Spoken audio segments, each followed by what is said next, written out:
Bismillah ar-Rahman ar-Rahim. Hello and welcome, people, to Footy JUDGEMO. Listen, this is a special episode. We'll talk about Manchester United and Ten Hag and the project and how appealing is the project. There's a lot of talks lately about Casemiro gone, about a lot of people, and I said that yesterday, think that the Saudi people are idiots, that they're going to offer 80 million pounds or something for Casemiro. There's a lot of rumors about Bruno leaving, or does he want a new contract? To speak about Man United, there is the Neves bid from Man United. Should they build around these guys? Listen, what do Man United need? Should Erik Ten Hag stay? A lot of people actually now want Ten Hag to stay. They are not convinced with the other managers, which is crazy. And I have been people like, I said I would take risks if I'm a Man United fan rather than keep a losing horse. And I've been called an idiot. Yeah. Right. And it's crazy. But big up man like Saeed is here. Muhammad Salah is going to be here. Saeed, how are you doing? Salaam alaikum, Habibi. Yeah, salam alaikum. Big up to everyone. Alhamdulillah. Can't complain, man. Life is good. Life is blessing. Every day we wake up is a blessing. And yeah, man, can't complain. I'm just waiting for the news. It could arrive any minute now. Ten Hag sack or Ten Hag stay. You know, personally for me, you don't need to make a statement for Ten Hag to stay, but you do need to make a statement for Ten Hag to be sacked. So we're waiting for that news, Mo. Hopefully it comes in the next, I don't know, today, tomorrow would be nice. Before the Euros. We don't want to be playing the Euros, watching the games, and then we find out Ten Hag sacked. Like, that's not great. I don't think it's going to happen, though. I don't think it's going to happen. You don't think so? I think it's going to happen before that. I think it's going to happen within this week, by Friday or Saturday or something. Yeah. But the thing about that, like looking at the video, listen, guys, hit that like button if you're watching this now. If you're watching this on the replay, before you go on, like the video. Salah is going to be joining us. Listen, I wanted to ask you this. Like, you watched the video of Fabrizio Romano. You've seen what he said. Yeah. And a lot of people are saying we are reading too much into this. Like, we are reading too much into this. But my response to a lot of people that actually said that, no, clubs actually see other managers. I'm like, if you are interviewing other managers, that means you have the intention to sack your manager if you see someone better. It's like, basically, if you're not happy with your employee, you're going to interview someone else to see their work, to see what they can offer. That means the intentions are there for them to sack the guy. They just haven't found the right candidate yet, or they're taking their time. Yeah. Do you see the situation the same, or do you still believe this season review thing that they keep saying? No, I think it's a fancy word, isn't it? They could have easily said, you know, we're doing something else. So you know what I mean? The review has got a lot of people twanged, you know what I mean? Because they're kind of like thinking, oh man, it's not gonna happen. Is this what's going on? Why are they doing a review? My belief is, that Fabrizio Romano, there's no smoke without fire. I don't think he would put things out there to say that agents are speaking to this. He knows there's something going on, but he can't really reveal it right now. You know what I mean? So he can't really say, yo, like, they're about to sack the manager, because you're putting a lot out the line there.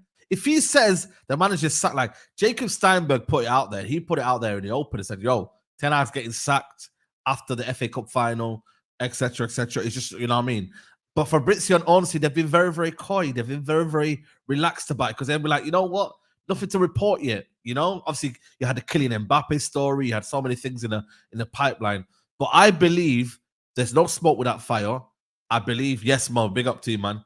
But you know, I don't think there's no smoke without fire. I believe that they are gonna be addressing. They're just waiting for everyone to simmer down. You had the FA Cup situation, you know, that everybody wanted to enjoy the FA Cup, Mo. Yeah. They didn't want to do it emotionally. Now, have you noticed? Everybody's a bit more relaxed. Now people are saying, whatever the decision is, just tell us. So they're not even actually angry if they sack him. They're like, you know what? Whatever happens, just let us know. I think it's more down to the fact that they've taken so long with it rather than the actual decision now. That's what it's got to. And that is a good thing for Ineos. Do you think the names... Welcome, Muhammad Salah. Assalamu alaikum, Habibi. Yeah. How are you doing? Salah, listen, Saeed, like, about the names that you're linked to, would you be all right with a name that is not top of the pile, you know what I mean? Not a top tier name, even not a second tier name, rather than actually keeping Ten Hag at the club? For me, the two names that have been mentioned, I still think they're credible names. I still think they offer two different type of things. For me, Tuchel, listen, I've not really been a fond of Tuchel. you know what I mean, for a while. But I have to respect his accolades. I have to respect what he's done in the game. He's a very, very good manager for what he's going to offer. He's going to, tactically, he's going to set you up at least to be a stable top 3. Where did he get Chelsea? I don't think Chelsea finished lower than 3rd or 4th while he was there. You know what I mean? So I think he does well there to tactically approach and set up teams. And then obviously you got Zerbi, who, you know, I think for me will benefit from Man United in the long term. I generally think for me, if you give him 18 months to have his players and set up his style, I think you can get a lot out of the team in the next 2 to 3 years. They are building a project. They're not here to mess around. They have changed everyone at United. They've even got a new communication officer that Omar Baraka got in from Man City. You know, so they are changing everything. So that's why it kind of, for me, it leads me to believe, you know what, they're going to change the manager as well. You don't just change the whole house of furniture and they say to the manager, you know what, we'll give you a chance. It's been proven at Chelsea, been proven at other clubs where they they have a fresh start. So that's where my belief comes in. But I think the two names, they're not, you know, one of them hasn't won trophies more than Ten Hag, but ultimately, I think sometimes trophies can mask problems at the club, especially cup trophies as well. We've seen it with other clubs. Arteta's won an FA Cup, but what's he done in the league? Has he won a trophy since then? No. So why has he not been measured and been, you know, kind of been said, yo, what are you doing, man? You know, you're not getting, but you can see the progression though. But that's for Arteta. You can see what is he building, bro. Yeah, exactly. So there you go. Then. So different trophies. This guy Ten Hag, bro. And I said a statement yesterday. Wallahi, you don't understand. I said a statement yesterday, and people said, I would take the bet. I know I don't bet. But I would bet on an unknown horse than bet on a losing horse. For me, Ten Hag is a losing horse. Yes. People ask me, would you bet on Maresca, for example, who I don't know any Bryce? I watched 2 games. It's true. I watched 2 games of Leicester last season. The 2 cup games, basically, right? I don't watch the championship, right? I don't claim to be sitting here watching championship football. I said I would take a bet for my club on an unknown horse than a losing horse. Because for me, Ten Hag already regressed massively with Man United. Players ruined. Players level went down. Tactically, the guy abandoned everything. That's factually incorrect, though. That's not true. Can you not? By the way, I'm not saying. By the way, this is an opinion. On mute, but you're just saying, I'm gonna let you talk, bro. I'm gonna let you talk. I know you have your Ten Hag Defense League. I know that. Your Ten Hag Defense League. We know that. But my point about this is that for me, at big clubs, regression means you're a losing horse. You need to start over again. He won at Ajax, fair enough. We have seen a style of play at Ajax, fair enough. Same for me as Graham Potter. I've seen a style of play for Graham Potter. Does that mean he's successful at a big club? No, he went to Chelsea, failed miserably. At Inter, for example, if Inzaghi is to go, and I have 2 choices, take Ten Hag today or take a Maresca, I would take the bet on Maresca before I get Ten Hag. Because Ten Hag already has proven that he regressed, that he failed. Maresca hasn't failed yet. Does that make sense? Maresca hasn't raced yet. He didn't enter the ring yet to lose. You know what I mean? He's still a newbie. You know what I mean? Like Ten Hag already got the chance. 100%. You know what I mean? You can see the philosophy and whatnot. I think you're right. I think that analogy is quite spot on, man. I think ultimately, I let Mo have his say and whatnot, but like for me, I think we've seen what we've seen from Ten Hag. I don't think you're gonna get a better Ten Hag in terms of his philosophy. The quality might improve, and you might concede less goals, but I don't think his overall philosophy for me will change next season. So if we do give him a year, I still think we're gonna lack controlling games. I still think for me, we're going to be seeing a team that hasn't got really a stable style of play. You know, you're still going to see a team where... Do you think United have the players to control games? Like, do those players even exist at your club? The only players that United have, and I said this at the start of the season as well, the way Man United are going to control games is through the goalkeeper, Onana, who's good at retaining the ball, Lisandro Martinez, and Shaw. If none of them are either playing well or playing at all, it's going to be difficult for you guys to retain possession. I don't want to say injuries, but to say Ten Hag has regressed is nonsense, because when Ten Hag came his first season, he went to 2 cup finals, finished 3rd, and he looked good. And that's why you, Saeed, yourself were saying Ten Hag needs to be backed in the summer so he can take that next step. But he was backed, but none of the players that he bought had an impact because of injuries and other things. Do you know what I'm trying to say? But Amrabat was available all summer. Amrabat was available for large part of the was season. injured all summer as well, though, and that's why Amrabat He was injured. Don't get me wrong, but he was available terribly. Yeah, but he was available though for I would say from let's say November onwards, he was fully fit for me personally. He went to the AFCON, he came back. He had him for majority of the time and didn't realize, all of a sudden we have more control when we have Amrabat and someone next to him, and Kobe Mainu or whoever it is in that midfield. All of a sudden, it took him all this time where you could have used that in the summer. But when he went, this is why I call it survival mode football. It's almost as if, how do I survive in my job right now? And then after the Crystal Palace game, we now see Amrabat come into play and we're looking a bit more stable. That's why, for me, there shouldn't be any sympathy with Ten Hag. He made his bed and he's got a lie in it. And he's been having to do this situation where he played a 3-1-6 with Casemiro. We all know Casemiro hasn't got the legs anymore. Have legs around him. And he wasn't able to do that. And that's why I say, when you say, like, it's a bit harsh on him, for me, he's made his own problems. Ten Hag has made his own problems. I think no matter what Ten Hag did this season, they were going to replace managers anyway. And I said this plenty of times on most platforms. When a new ownership comes in, no matter which manager's there, they're going to replace him. Anyway. Like, bro, Tuchel just won a Champions League. These dumb Americans come in and they sack Tuchel because he's not conforming to what they want to do. And I feel like any new ownership that comes in, they're going to want to bring their own guy in. And that's just how it is. So yeah, but you think they should stick with Ten Hag? I think Ten Hag's been given the short end of the stick. And I think Ten Hag's going to be successful where like, if he goes somewhere else, maybe the Man United journey is over. And my tone on Ten Hag has changed since the start of the season. At the start of the season, I was very much firm on defending Ten Hag, but now I can understand some of the issues, and there are some criticism there. Do you know what I'm trying to say? What's made you change that? What's made you change that? What's made you? His not change like to go against him. I still very much think that he's been dealt the shorter end of the stick, but his stubbornness is one of them. Like his persistence to stick with guys like McTominay. And also his over-reliance on Lisandro Martinez is a big red flag for me. Because, Saeed, I know you'll see this. When Lisandro plays, Man United look like a much, much better team. No, I agree. And Varane as well. Don't forget Varane. He's an unbelievable. When you have that centre-back partnership, that stability, you keep the ball a lot better. You break the lines a lot better. You look defensively a lot more solid. And there looks like there's a philosophy there. But when Lisandro isn't there, there doesn't seem to be a plan B. So my biggest criticism of him has been his lack of plan B without Lisandro Martinez.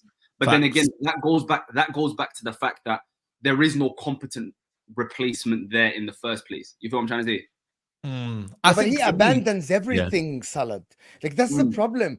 There is no manager around in the world when you miss one of your players, you abandoned everything. And I'm sorry, Lisandro Martinez isn't the best center back around in the world, bro. Like, I have seen other. No one's saying that. He's not the best center back in the world, but he gives them something completely different. And again, going to my criticism, my biggest criticism is the fact that his entire footballing philosophy revolves around Lisandro Martinez. Yeah.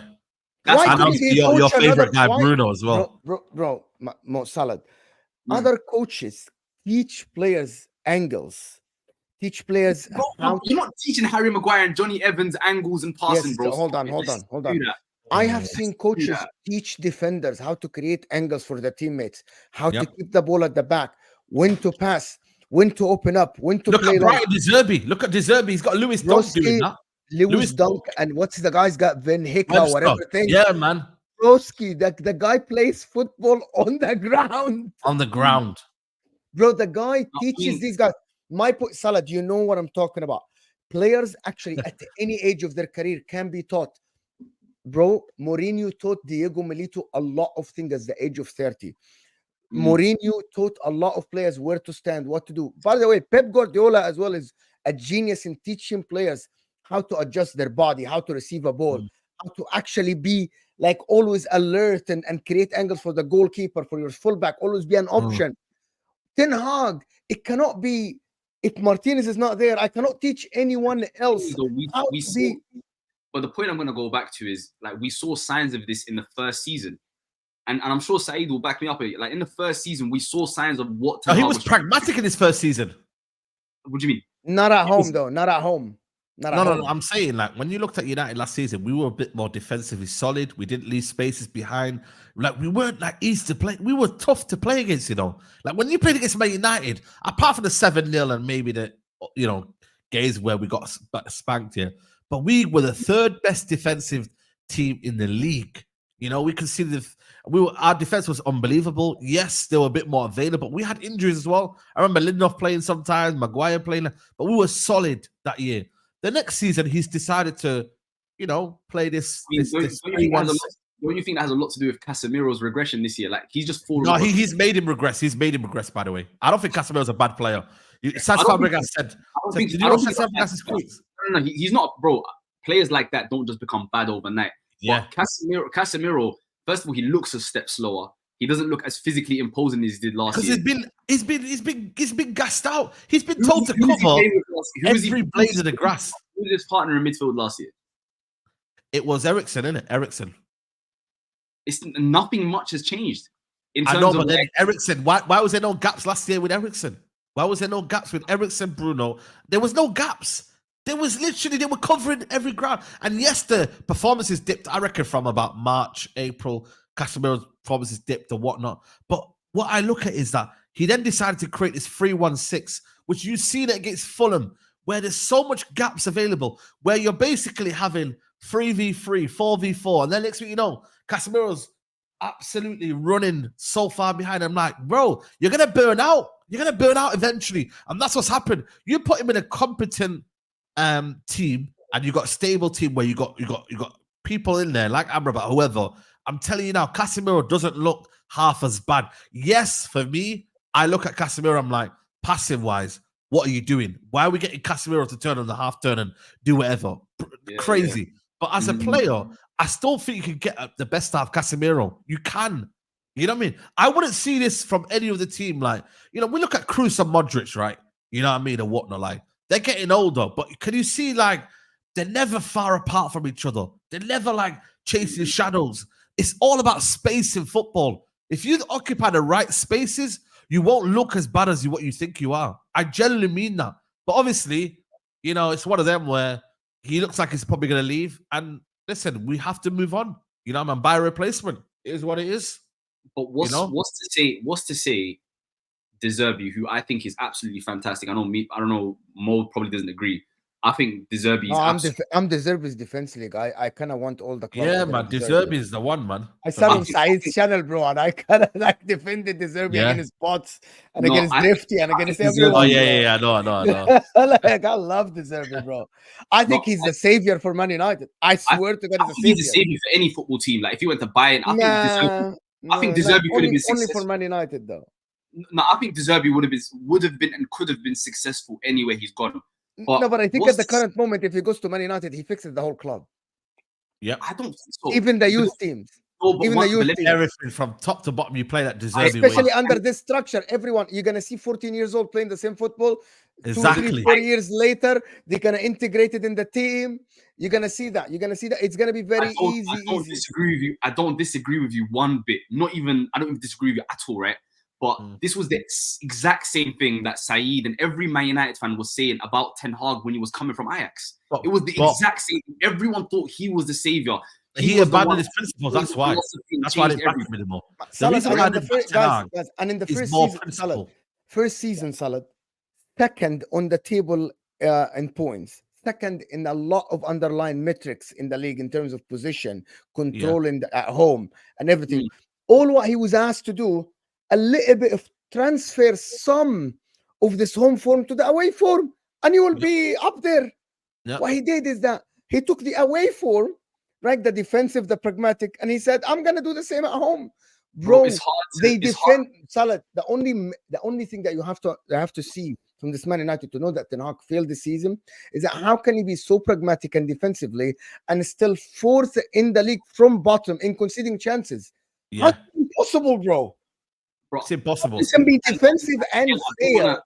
I don't want to go back to injuries, but when you have 19 different centre-back...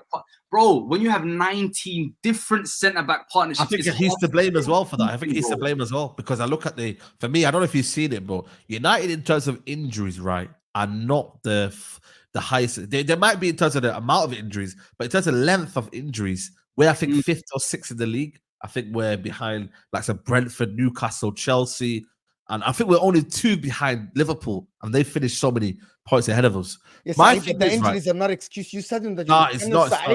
You said I Oh, want to man, see. I want to see me. I'm not using it as an failing excuse. anyway. Salah, I'm not making it as an excuse. Salah, I am Even an quoting. explanation. I'm explaining something. You're saying why have they been so bad, bro? When you have 19 partnerships, bro, you're gonna be bad defensively. But my comeback to this, Salah, is that if you're failing anyway as Man United, I want to see him fail with the style to build on. That's the problem. Yeah. Do you And see? I agree with that. Do you remember Spurs? Mm. Why people think that Spurs, if they get better player, Ange Postecoglou is going to Exactly. be better? Because they said even when he was failing with the same philosophy, right? And that tells me that this Look at guy, Man City if you game, get him better players, bro, Man City first season, the guy Pep Guardiola sat on press conferences, took the heat, and said, "I'm gonna keep making mistakes until these players learn how to play the way." But everyone. I think it's a little bit different. The pressure at Tottenham and the pressure at Man United is different. Man United, you play the same philosophy, you lose 1 or 2 games, and all of a sudden, your job's on the line. So you're going to try and change to win. But when Saeed says he changed his philosophy, and that's when I agree with you, because I know exactly when the change happened. It was around September times, a few weeks after the Sancho and the Arsenal game, where you said he's not playing the same. He's not playing the philosophy. I remember, And that's when, and I agree with that. Do you know what I'm trying to say? The warning sign was against Brighton. Remember Brighton at home? We played there. We played Brighton at home. Yeah, Zerbi. He played a diver formation against Zerbi. We got absolutely better on the sides. I remember. He didn't change it. Yeah, he didn't change it. So the fact that he changed his philosophy, and that's when a lot of people turned against him. I understand that, because if you're that was a warning sign for me. That I was like, whoa, I agree. Going on here? 100%. But the point I'm trying to make is, I guarantee you, even De Zerbi, right, as hard-headed as he is with his philosophy, the pressure of Man United is different, bro. You feel me? No, but I think if you lose 1 or 2 or 3 games, and then you got fucking. It depends on the manner. It depends on the manner. Depends on the manner if you lose, though. If you lose in a way where you have the right approach, well, De Zerbi's gonna concede 4 or 5 sometimes. I guarantee you, De Zerbi's gonna concede 4 or 5 because, and that's gonna be the growing pains. And people are gonna say De Zerbi out after about a year, 18 months. The first year you're gonna continue with him. I think it depends on you know what it is. I've seen him hold 6 against Aston Villa and do the exact same thing. That can fly at a team like Tottenham, because Tottenham have no inspiration, nothing. You know what I'm trying to say? You lose 2 or 3 games by heavy goal margins. Even if you're playing good football at Manchester United, people are going to hold you for your jobs, and you're going to change and be like, okay, I need to start winning games. What do I do to win games? And that's what I'm saying. Like, the pressure at Man United is different. It's different. And that's what it is. And one more thing. Yeah. There's no player in world football that I dislike more than Scott McTominay, because I think he's a net negative in every single aspect, right? Yeah. I think he offers absolutely nothing other than when he's inside that box. And the reason that Ten Hag stuck with playing him was because he was scoring goals at one point. Like, you put crosses into the box, he'll score goals. That's the survival mode coming. Like, with Man United, you have to win games. Yes, you have to play like a specific brand of football, but you have to win games as well. And that's my explanation to why Ten Hag changed this philosophy. I think his time's over. I think you should change. But I'm just saying, in about 18 months, we're going to have the same conversation with De Zerbi. And you're going to be like, he changed his philosophy. You know what it is for me? I think for me, it comes down to Ineos, yeah. If they have a plan, yeah, and they have a rhetoric, yeah, of this is the way we're playing football, this is the style, I think then people like me will have to be very, very patient, because you have to say, right, you know, I'm not saying compare it to Arteta way, but Arteta, you could see the philosophy, but the players and the results weren't there. You could see it. I think for me, when I look at De Zerbi, if I see a style of play and I see what I'm watching and I can see, you know what, there's a substance behind it. For me, and this is going to be crazy to sound what I'm going to say right now, but I will have to hold the L on maybe certain results, keep my anger, you know what I mean, and whatnot, and you see it, you know, the emotion, say, right, put that to one side and say, you know what, stick with the progress and what you're seeing, because there will be. I always look at football and say it's not about process, it's about progress. If I can see that we're playing out from the back, we've got a style of play, he's taking out certain players out of the team, if I can see there's a steady progress, I will back it. But if obviously with Ten Hag, I couldn't see the progress where he was going. Apart from the trophies, I couldn't see, right, in 3 years' time or 1 year's time or 18 months' time, where is this Man United team going to go? I couldn't see it. And that's why I said, for me, Ten Hag out, not because of results, but because of the way this team is actually progressing. We have actually regressed. Does your club and your fan base have the patience, though? Because you're not going to just... Because the thing is, you're at the end of the day, like, you're Manchester United. You feel what I'm trying to say? Like, this process and it's like Real Madrid, bro. You can't go to Real Madrid and be like, all right, cool, we're gonna be bad for 1 or 2 years. Process, progress, like, bro. If Ineos sack him, then that's up to them. If Ineos sack him, that's up to them. I don't know what they're gonna do. I think they're footballing mental. The reason that teams like Arsenal, Chelsea, Man City, even Liverpool can get away with it is because they're not used to being in Champions League finals every year or two. You know what I'm trying to say? Like, that period from 2005 to 2014, United were in the semi-finals, finals, like competing in Champions League every single year, either winning or finishing second. Like, do Man United have the patience? Because I think De Zerbi is perfect. If you give De Zerbi 3, 4, 5 years, like Arsenal gave with Arteta, Man United will be in the most incredible position. I know. But could you say the same thing about Ten Hag? I don't think you can. I don't think you can say something. No. As much as I like Ten Hag, De Zerbi is on a different level for me. You know what I'm trying to say? Like, De Zerbi's on a different, like, he's in a different stratosphere, in my opinion. You feel me? Yeah. But are Man United gonna be? Are you and all the other content creators? Are you gonna be okay? Because there's gonna be times where you're gonna lose 5-0 to Fulham. There's gonna be times. You know what it is though? I don't like this idea that though people are saying you're gonna lose 5-0. Like, not gonna happen. You gotta remember that. Like, it's not gonna happen for me. First of all, it's quality of Man United and Brighton are different though. You're not having Duncan, these man playing that centre back. You conceded 7 to Liverpool, bro. Like, it's gonna happen. And I understand that, but I think for me, this idea that what's gonna happen at Brighton is gonna replicate at Man United, we don't know yet. We don't know. It's very difficult to say that. I'm not saying it's gonna happen. I'm saying there's a possibility because of the gaps that De Zerbi leaves in certain areas and the way you try to pass out. Yeah, but Salah, can I come in here? Can I come in here and explain a little bit? So this is why I think people are understanding De Zerbi wrong. De Zerbi has a style of play, and I don't think Brighton care about the result. All they care about is how the players look on the pitch, how the team look. De Zerbi plays kind of similar to Pep Guardiola. We see Pep Guardiola's defense play one-on-one. Same as when Lisandro Martinez is there. They rely so much on the individual ability of these defenders. How many times we have seen Diaz and even Arsenal or Saliba and Gabriel play one-on-one or two-on-two, right? They rely so much on positioning and ability of the defenders. The problem with De Zerbi, he plays that style with Van Hecke, right? And Lewis Dunk. Give this guy competent defender to do one-on-one. Give this guy a Saliba, a Gabriel. Give this guy Lisandro Martinez that stopped Haaland. Give this guy an competent defender, and his system is going to work because they will be able to stop the forwards one-on-one. The problem is Lewis Dunk makes a lot of mistakes. Van Hecke could out position a lot, and he tries to tell them, but then they keep making individual mistakes. By the way, Arteta, Pep Guardiola, these people take risks. That means they attack with 6, 7 players, and they leave 3-on-3. They leave 2-on-2 at the back. You have to. I agree. What is taken against De Zerbi is that you try this with Brighton. But my excuse to him is that the board doesn't care. Which manager in the world, right, changes his goalkeeper every other game? Which manager in the world have his starting 11 fit and he still plays 2-3 players that you never heard of? That means he's getting instructions from the board to give these players minutes because of the value of them and the value of the team and how the club is being run. But that wouldn't happen in big teams. Nobody's going to ask him to rotate at Man United as long as his players are fit. Nobody's going to ask him at whatever big club he's going to go to. The guy would have Lewis Dunk and Webster available, and he would still play some youngster I don't know about. Yeah, exactly. He would have his back line fit, right? His right back fit, and he would play a youngster that you never heard of. That means these are instructions that nobody cares about that much winning at Brighton as long as you're safe in the warm area of the table and you're given minutes. That wouldn't happen at a big club.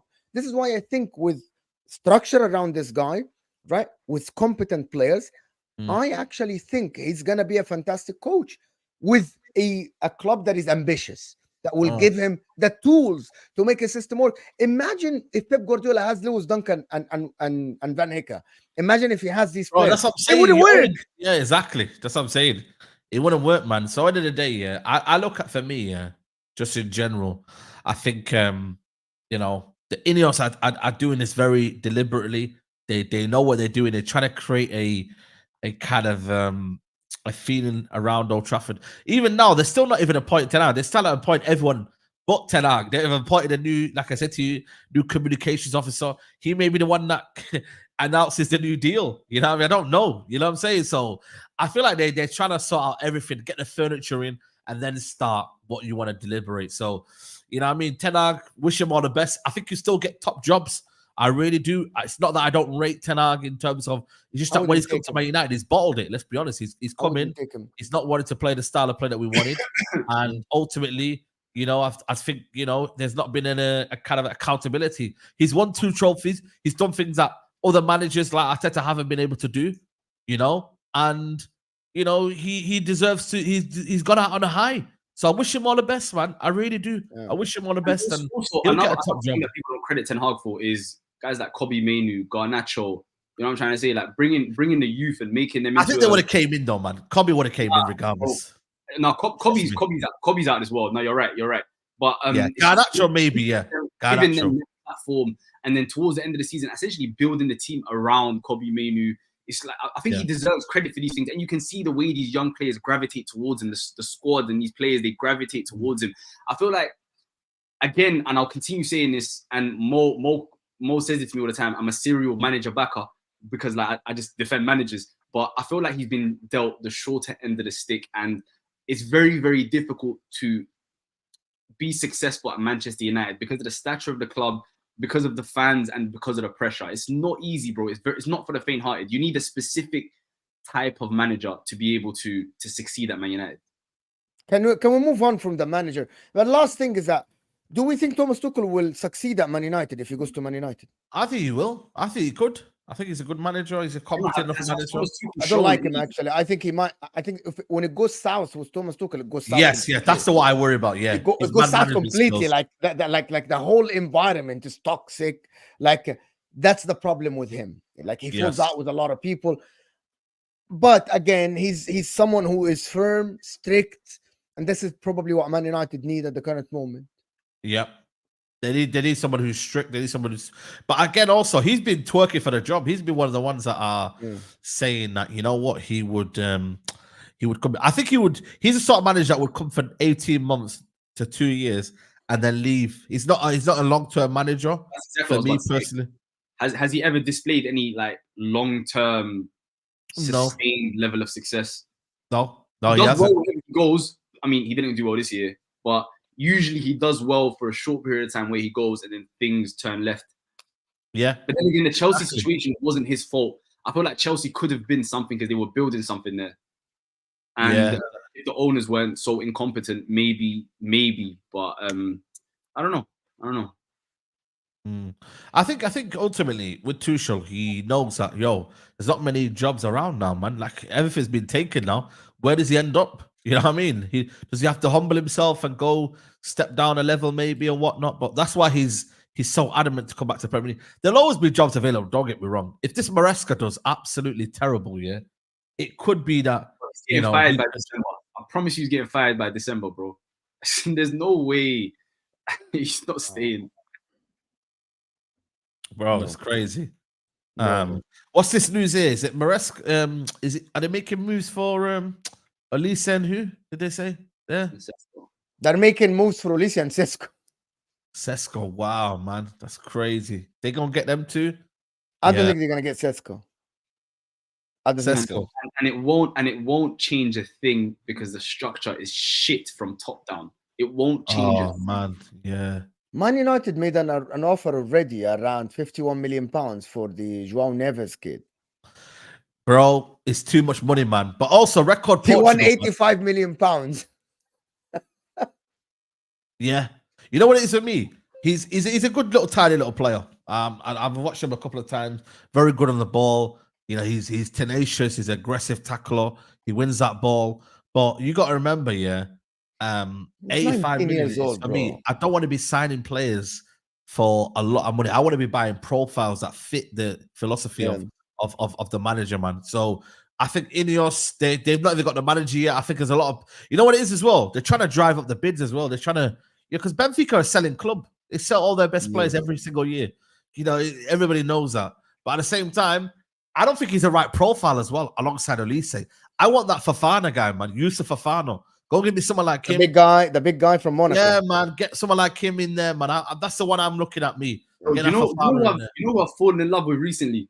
You know, Gyökeres from Sporting Lisbon, the Swedish. Oh, Gyökeres. Bro, listen. I still don't know the hype, man. What do you reckon? Listen, Saeed. Do you know what I look for in a striker, right? There's a few things I look for in it. It's the first touch. Bro, he's got the first touch, which is exquisite. Yeah, and he's got the physicality and the pace, and he seems to finish his dinner very, very, like he's like, I think he's gonna be fantastic, bro. I don't know what it is. Like, I'm too expensive as well. But I wanna go back to the squad of Man United, the players, and I wanna go back to specifically Bruno Fernandez and the links with Bayern Munich and the links with Saudi Arabia and all this stuff. But people, can we get the likes? Can we get the likes at least to 300 people? It's over 400 of you here. Can we get the likes to 300? And this morning for me, I woke up early for this. So come on, hit that. Come on, man. Like the video, people, man. Like the video, people. Like the video. Subscribe if you're new. Come on. Bruno Fernandez, though. I actually think. Hey, listen, just before you start, you better watch your mouth when it comes to Bruno, innit? You know how much I love Bruno Fernandez. Bro. I'll defend him to the high heavens. Most overrated player, man. You know what I mean? We're gonna get into it. You're saying, by the way, you know how long I've waited for this. Listen, man. I know you. I'm destroying Saeed's Bruno thing. Huh? You're gonna destroy all his things about. He's gonna destroy me by stats, which is good. Which I get. I'm not gonna tell you stats. That's the thing about Salah. He's not gonna go the thing is, the stats are the cherry on top when it comes to Bruno Fernandez. But let's go. I want to hear what you got to say first. Let's go. I've been waiting for this. Oh my goodness, Saeed, I love you so much. You know, with me, Bruno Fernandez, I used to be Bruno Fernandez, one of his biggest fans. Yeah, before he, I'd say the season where I kind of got a bit tired of him was probably in the lockdown time. You know, just after lockdown, maybe the 2021 season. You know what I mean? But I just don't like. For me, you know what it is, Mo? Yeah, it's his demeanor, it's his petulance, it's his, for me, on the ball. I just think he's always looking for a Hollywood pass. He's such a frustrating footballer. And I can't deal with a player that's always willing to do mad stuff for his own game. And I say that in a way where, you know, I'm not saying he's a selfish footballer because he likes to find other people and whatnot. But I just don't like the fact that the way he uses the passes and the volume amount of passes in a way that I think for me is detriment to United in the way they play. You've seen it in many Big Six away games. Why do you think he's never ever performed in a Big Six away game consistently? Can you tell me that? Why is that? Because United as a team are not as good as the other Big Six teams. So because when United play against these other Big Six teams, more times than not, Man United are defensive and pragmatic. So he has to go for these Hollywood passes all the time because when he gets the ball, he can't bully them. He's not getting the ball that much. You know what I say to Bruno? Yeah, he's a small team bully. You know, for the smaller teams, yeah, he bullies them. But when you look at the big teams, yeah, when you get the big games in, bro, he goes missing near enough. Like I've watched his games. He goes missing near enough because he can't do the Hollywood pass. You have to keep everything tight. You have to keep the possession tight. When you actually look at his actual qualities, yeah, if he's not around that center area, you know, the towards like say Hoyland, he's ineffective. You go and get him in a deeper role. For me, he hasn't got the passing ability. I don't think he's got the temperament on the ball. I genuinely mean that. Honestly, he's limited footballer. But again, people gas up the stats. People will say he's an amazing footballer. You've mentioned stats more than me right now. Bro, listen. All of this that you're saying, first of all, I haven't even mentioned stats. You've mentioned stats 3 times. Okay, go on. And I've not even got there yet. Why do you think that when every single time Bruno plays for Portugal, where there's Bernardo here we go. Ronaldo, what do you mean here we go? It's a fact. Okay. Can you tell me, is international football the same as club football? Nah. Bro, it's about the quality of players around only him. For top players. Only for top players. Sorry? Only international football is the same only for top players like Zidane and Pirlo and these guys. Only these guys. Like international football look exactly the same for them. Bruno's not one of them. KDB is not one of them. Bro, yeah, exactly. The point I'm trying to make is if Bruno is all of these things that you're saying, he wouldn't be Portugal's main player every single time. I don't think he's their main player. He got dropped, didn't he? He got dropped. Bro, did he not get dropped in the are you crazy? World Cup? Okay, first of all, in the World Cup, in the group of death, he was man of the match in all 3 games that they played. Bear in mind that, yeah? No, but I'm talking about the latter stages. Did he not get dropped? In Bruno didn't get dropped. Cristiano Ronaldo got dropped, not Bruno. Bruno never gets dropped for Portugal. Bernardo Silva gets dropped more than him. Rafael Leao gets dropped more than him. Nah, there was a game where someone told me that he got dropped in. I'll have to find that game. In the World Cup. I think so, yeah, in the World Cup. Yeah. Bruno Fernandez That's the question, though. in the World Cup. The difference, there's no way Bruno Fernandez. But let me ask you a question. The difference between international football and club football is that international football is very pragmatic. The quality is different. So you're going to get players that perform. Look how many players that perform in international level. You're like, wow, man, this guy's unbelievable. Come on, you're playing against Liechtenstein. You're playing against Moldova and these teams. I spoke about the World Cup. I spoke about the World Cup in a group of death against Uruguay. I agree. I thought he had a decent World Cup, to be fair. He was instrumental. Yeah, he was. Against Morocco, when away from him. Every single chance that they created came from Bruno Fernandez, right? Yeah. Like Bruno Fernandez, and let me bring out one stat just for the sake of it. You say Bruno Fernandez loses the ball so much. Him and Kevin De Bruyne. When you look at their passing accuracy, it's almost identical. Both of them lose the ball roughly around the same. In different areas, though. Where does Bruno lose the ball? KDB will lose something trying to do something in the area where he's meant to do that. That's literally what you're having to go against Bruno Fernandez for. You're literally saying Bruno Fernandez tries to do too much. No. But again, it depends on where he's doing it, though. Bruno Fernandez will be on the halfway line trying to do an absolute crazy ball over the top there, and he's got to know where. There's probably instructions that he's given, because when he plays for Portugal, that's what I'm saying to you, man. How is it now the instruction? But you're saying, you know what, he's got good passing ability and he's got this and that. It's not instruction. He does this by his own accord. Of course, he does this by himself. Bro, he makes risky passes. That's his job. That's his character. That's the type of player he is. But that's what I don't like, and that's why I say to him, it can be a detriment to United. Bro, but it works. Do you know what I'm trying to say? You're making it seem like he's doing this. He's got 40% pass completion. He completes way more passes than he doesn't complete. You know what I'm trying to say? Even if you look at his possession most times in the Premier League, I think by any midfielder, I think there was a stat going around. And very, very close to him, you'll see guys like Maddison and Kevin De Bruyne and all of the other number 10s who do the exact same thing. The only reason you notice it more with Bruno Fernandez is because the quality of the players around him aren't that good. So I generally don't think it's that's the case. I'll go back to the Portugal thing. If you look at how he plays for Portugal, he plays completely differently because he knows he's got other good players to rely on. It's also that won't be tolerated as well at Portugal. It won't be tolerated as well. That whoever's there, the manager's there, it's tolerated there. United has been given too much freedom at Man United, too much responsibility, and naturally been cut out of him. The manager has not been strong enough to do that. Ten Hag hasn't been strong enough to do that. Ole Gunnar Solskjaer wasn't strong enough to do that. The only manager that was strong enough to grab hold of Bruno Fernandez and tell him, yo, you're not doing that. Guess who it was? Ralph Rangnick. And what did he do in that season? Nada. He barely played a good game in that season. So your solution is creative player, take creativity out of him. No. Temper the creativity. Know when to pass or when to not pass. Bro, he's one of the best in the world at what he does. He's one of the best in the world at creating chances. So why would it's where you do it? If you're doing it near the edge of the box here, I don't think I have a mind with that because you're doing. But Broski, understand where he's doing it, and this is why you can't compare him to KDB because KDB does it where it matters the most, and people are like, you know what? Fair enough, cool. But where Kevin De Bruyne does it, did you not see it? He'll spam the ball from the halfway line. It'll get back, and then we're on the counter attack, getting transition. That's the problem. He's what you know what we call him? We call him what's the word? Grenade, something grenade like. He's a grenade launcher. That's what United fans call him. He's a grenade launcher because, bro, we have the ball. It's hot potato. He loses it. Boom. You know what I mean? Like it's crazy. All of these things that you're saying is things that are of your opinion and a conclusion that you've come to. No. I've seen it with my own eyes. I've seen it with my own eyes. I watch Bruno Fernandez as well, right?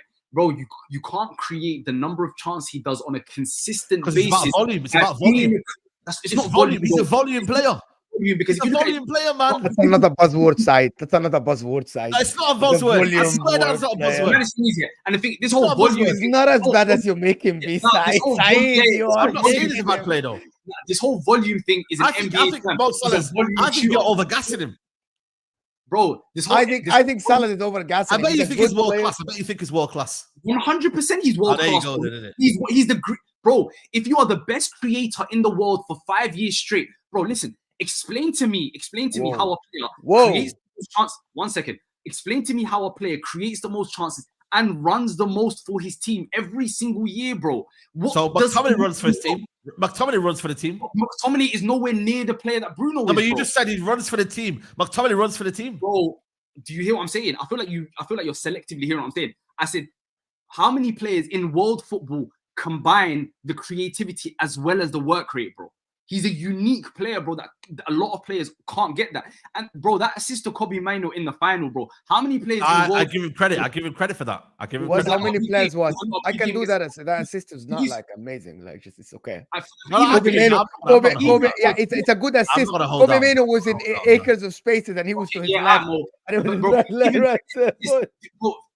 Bro, because he passed the ball 5 yards to his left. Bro, in that first half, did you see how he was controlling the play, getting it past Rodri and Kovacic? They couldn't get near him in that first half. Bro. Nah, I think you're overgassing. I think we played as a team. I think we played as a team. I thought Kobe was the one that was in there. I thought Amrabat did well in that position as well. Listen, Bruno Fernandez, like I said to you, he can spray the ball. He can do that. When he doesn't do well, and then not give him credit when he has a great game. You can't. No, I give him credit, but I've watched him overall. That's why I've given the conclusion that I think United should sell him this summer. I think United should cash in this summer. I think United, as a result, will do better for it. Okay, Fabrizio Romano, Michael Elise. Okay, damn man. So yeah, I think he said nothing. No, he retweeted it, so it means he might come back with something. Yeah, but my thing is, he said we'll come back next days.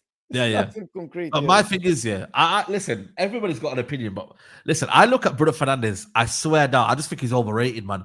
I think he's good at what he does. Don't get me wrong.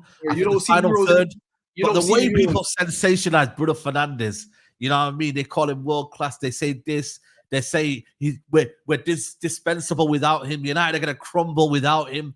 Bro, we've seen better than Bruno Fernandez at this football club, you know? And we'll see better after, you know? Not in the last 10 years. Not in the last 10 years. You've not seen better than Bruno in the last 10 years. Listen, I think for me, Paul Pogba's, you know what I mean? Unbelievable. How long was he available for? Did Pogba even was he available enough to even play? You're the one that say injury is not an excuse. You know, no, but the thing is though, we you know what I mean? The injury, I think he only had, to be fair, there was one big injury that he had, to be honest with you. But listen, I think for me, what it is with Bruno Fernandez, I think because the way we play the system, it actually suits him better because we play through him.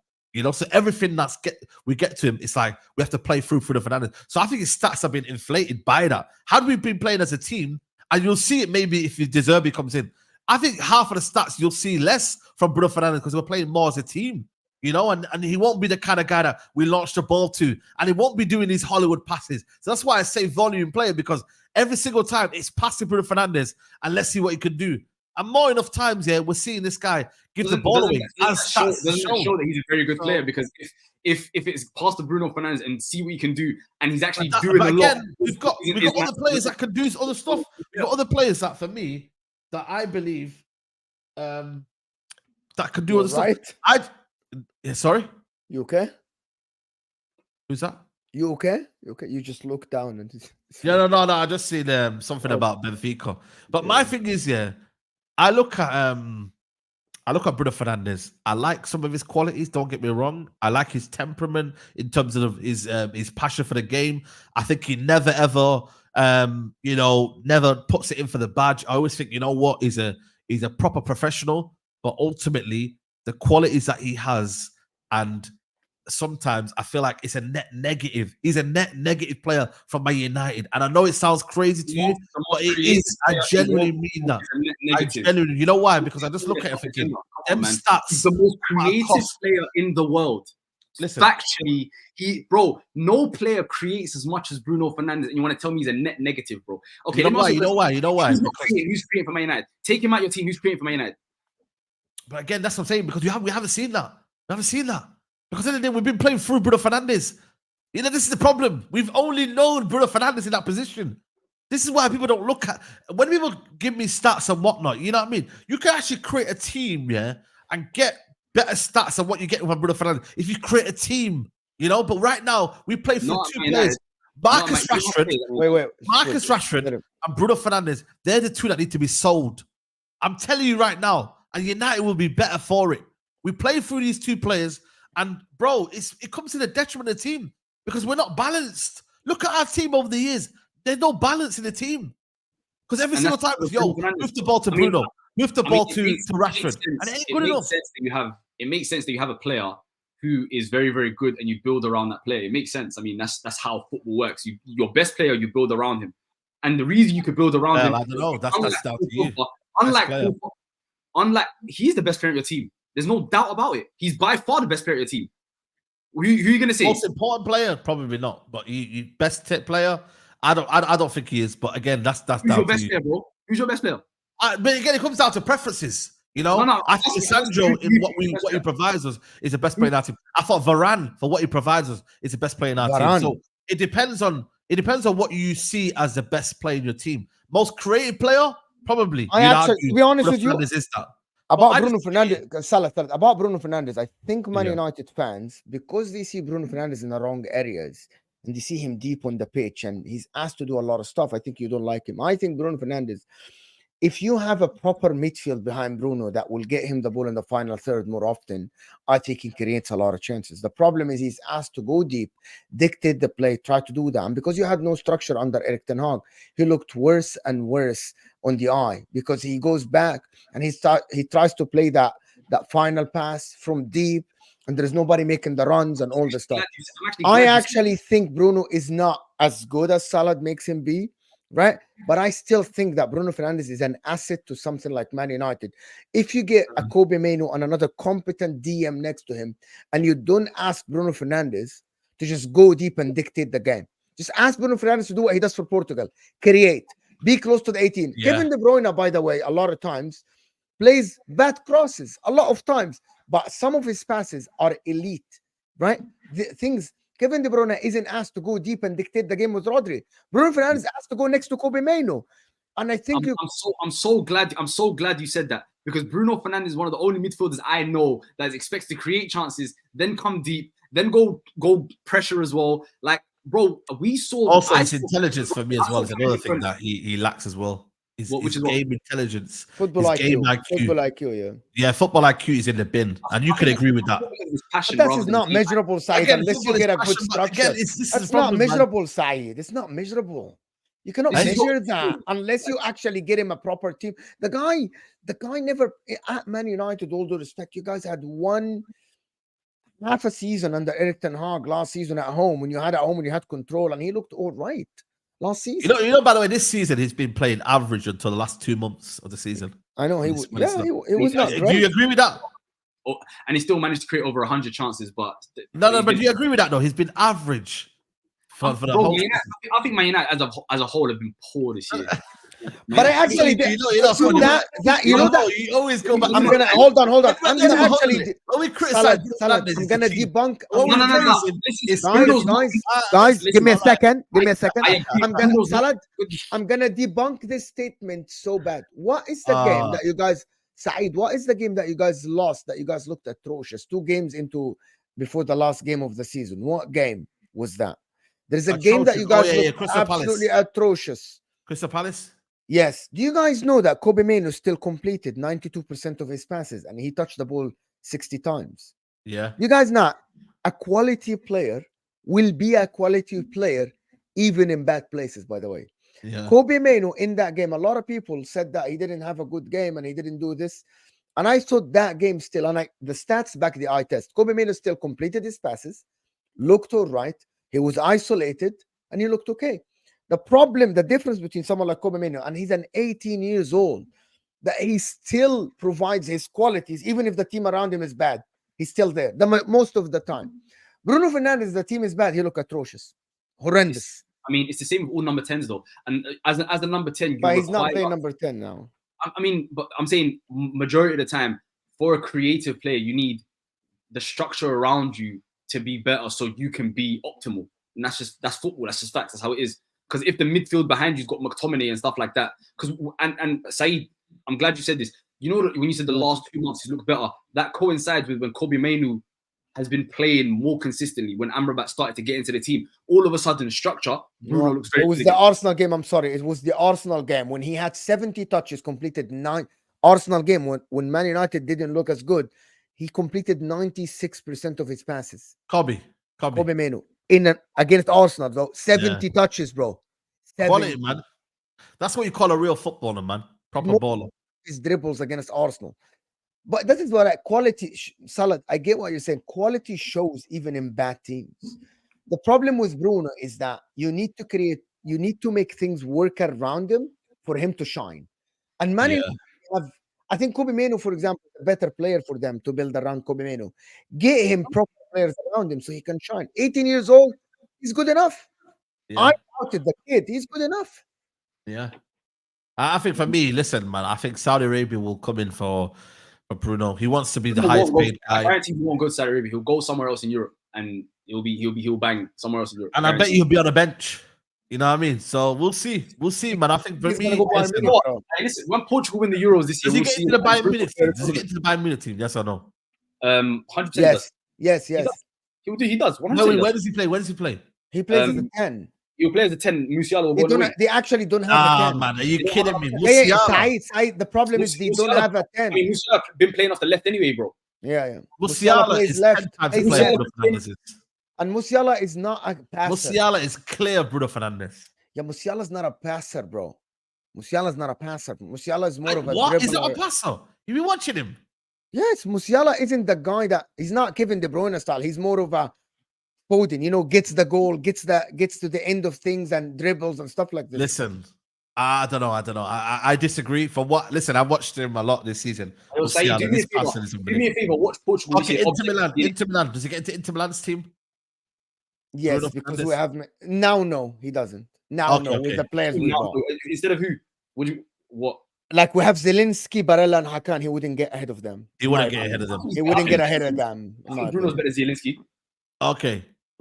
Is he getting in the Barcelona team? Barcelona with Pedri, Gundogan, and De Jong. Of course he is. Ahead of Pedri. It'll be Pedri, De Jong, and Bruno Fernandes will start. That'll be the team. Gundogan. So you bench Gundogan. He's not getting into that team. Yeah, fair enough. Not Barcelona. Is he getting into Arsenal's team? Does he get into Arsenal's team? Yeah, he does get into Arsenal. Ahead of who? I'm thinking Bruno ahead of Odegaard for sure. Definitely. Oh my god. I'm thinking Odegaard. 100%. Okay. Hold on. You do what? You do what now? I'm taking Bruno ahead of Odegaard. Tell me Liverpool what? You're taking Bruno. You're taking Szoboszlai over Bruno. Please say tell me that. Please tell me you're taking Szoboszlai over Bruno. I dare you. I don't know what their best front three is. What's their best three? I don't know what it is. Is it McAllister? No, McAllister. Their best front three is Endo, front three, or front three or midfield three? No, midfield three. Sorry, midfield three. Yeah. It's Endo. It's Endo, Szoboszlai, McAllister, and probably Curtis Jones or Harvey Elliott. So you're taking Harvey Elliott or Curtis Jones or Szoboszlai over Bruno Fernandes. Say, tell me that with straight face, please. I don't know. I'm asking Liverpool fans what they say. I don't know. They're saying this is number 10. Disingenuous. You're telling me Bruno Fernandes, you will consider Curtis Jones over Bruno Fernandes. Do you know the difference? Do you know the difference, Salah? Do you know the difference, Salah? Bruno Fernandes will ruin their team. It's crazy. Do you know, Salah? I think you're misunderstanding. Man City. Then Man City. No, he doesn't. He gets over Kovacic. He plays. He's not going to play in that role though, is he? But let's be. Kovacic. I guarantee a player like Bruno Fernandes, Pep Guardiola. Okay, let's say they play midfield three. My man put Bruno in every single team in the world as a starter, bro. No, not Real Madrid, not Real Madrid, not Barcelona. Inter Milan is debatable. Arsenal debatable. Real Madrid. No, I said that's no. Real Madrid. It's Bellingham is better. You think Bellingham is a better player then? Bellingham is the one who plays in that. Do you think Bellingham is better than Bruno? He's thinking about it. He's thinking. Listen, man, he can think, man. No. The craziest thing is, the people that will tell you Bruno Fernandes isn't any good are the same ones that will tell you Salah is better than Hazard. Do you know what I'm trying to say? Salah is... Huh? Salah is... Yeah, again. The same ones that will tell you Bruno Fernandes' numbers don't mean anything will tell you Salah's one of the best wingers to ever play in the Premier League. I'm not going to Salah slander. Salah delivered on the biggest stage, though, man. Let's. What will you see? Get the hell out of here. He's scored one goal in a final in his career, and it was a penalty against Tottenham. Don't do that. I'm talking about when Liverpool needed but they reached the final because it is Liverpool.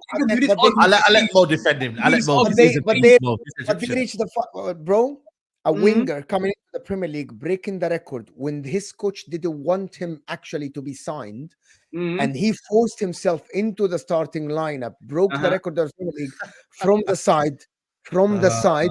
Is something that I bet nobody can say that ever in the Premier League. Erling Haaland, it was catered for Erling Haaland to score goals. Mohamed Salah, Jurgen Klopp didn't even want him.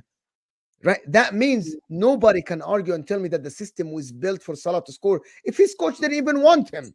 Right, he wanted Julian Brandt.